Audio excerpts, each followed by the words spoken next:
Первый объект, который посетил глава государства в городе Новый Афон, это детский сад Алашара. Его строительство началось в 2017 году в рамках инвестпрограммы. В 2019 он был сдан в эксплуатацию. 1 сентября 2020 года учреждение открыло свои двери. Но уже этой весной детский сад пришлось закрыть, так как здесь был выявлен ряд проблем. На стенах помещения появились трещины, в подвале стала собираться вода, а на территории детсада появились змеи. Чтобы решить эти проблемы, была создана комиссия. Были рекомендации расшить все трещины и посмотреть состояние монолитных железобетонных конструкций, то есть там ригеля, колонны и так далее. Ригеля, колонны целые, на них трещин нет.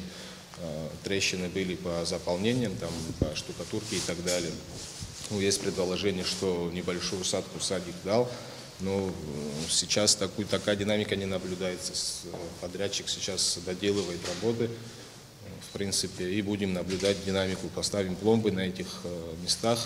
Но я думаю, что дальше уже усадки не должно быть. Есть проблема за территорией садика, там не предусмотрена дренажная система, то есть, и вы видите, там склон и забор. Вся дождевая вода и грунтовые воды стоят у забора, и даже летом там вода стоит, поэтому там и рептилии завелись и так далее. Случай был даже, что на территорию садика змея заползла. В настоящее время на объекте завершаются работы. За всем наблюдают специалисты. Далее глава государства ознакомился с ходом укрепительных работ на оползневом склоне проселочной автодороги в селе Анхуа, которая расположена в предгорной части города. Оползень здесь появился в начале лета этого года. Несколько семей оказались заложниками опасного природного явления. По этой дороге еще совсем недавно жители могли ходить и ездить. В ширину оползневый участок достигает 30 метров, а в длину до 70-80. В данный момент ведутся все необходимые работы по устранению последствий природного явления.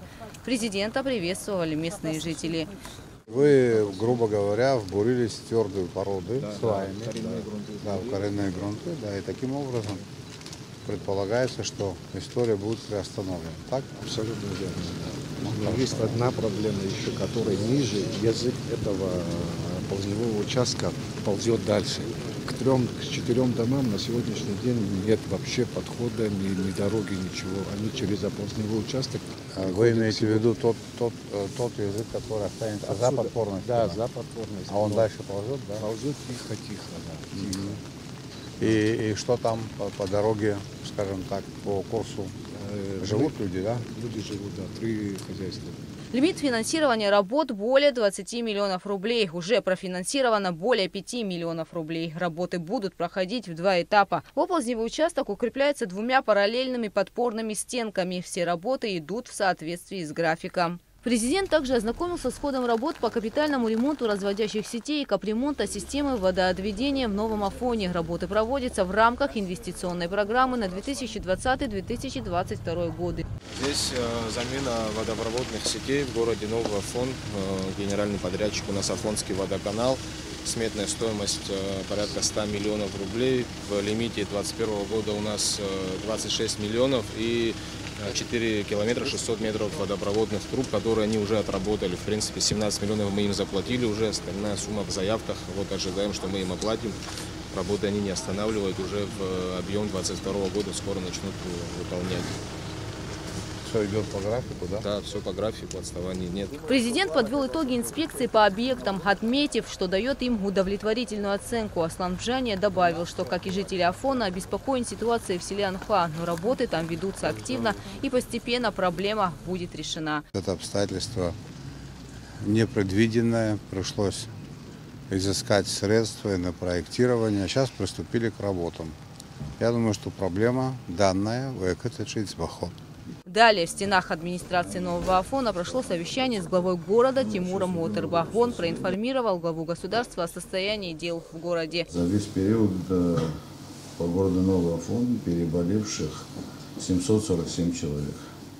Из них выздоровело 734, умерло, к сожалению, 13 человек. В лечебных учреждениях лечение проходило порядка 75 человек. С сентября месяца в поликлинике города открыли ПЦР-тест-забор. За период с сентября по сегодняшний день ПЦР-тест сдали 1250 человек. Из них положительных 251. В целом ситуация по ковиду на сегодняшний день в городе нормальная, регулируемая. Сколько вакцинировано? По вакцинированных, к сожалению, процент очень маленький. С людьми разговариваем, общаемся, но не очень активно люди желают вакцинироваться. В Новом Афоне, как и в других районах, есть проблемы с электричеством. Нагрузки увеличиваются как летом, так и зимой. Электросети изношены, с трансформаторами часто возникают проблемы. По платежам? По платежам. Согласно данных Черноморэнерго, Афон платит где-то 22-25%. Порядка 20-25%.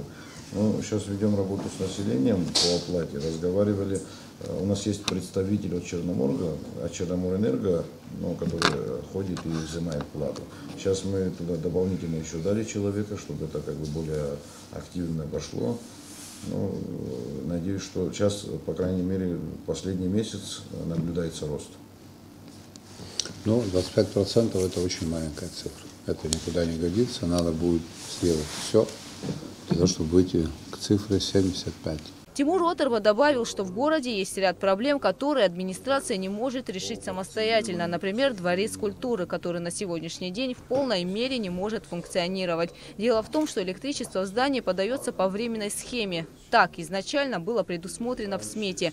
Объект был построен за счет средств республиканского бюджета в 2017-2018 годах. Обошелся в сумму более 40 миллионов рублей. По словам Тимура Оторва, нужна новая линия от парка. Технические условия получены, но существует вопрос с финансированием. Требуется порядка 3,5–4 миллионов рублей. Президент выразил готовность оказать помощь Новому Афону. Гугу Савардания, Саида Гухава, Абхазское телевидение.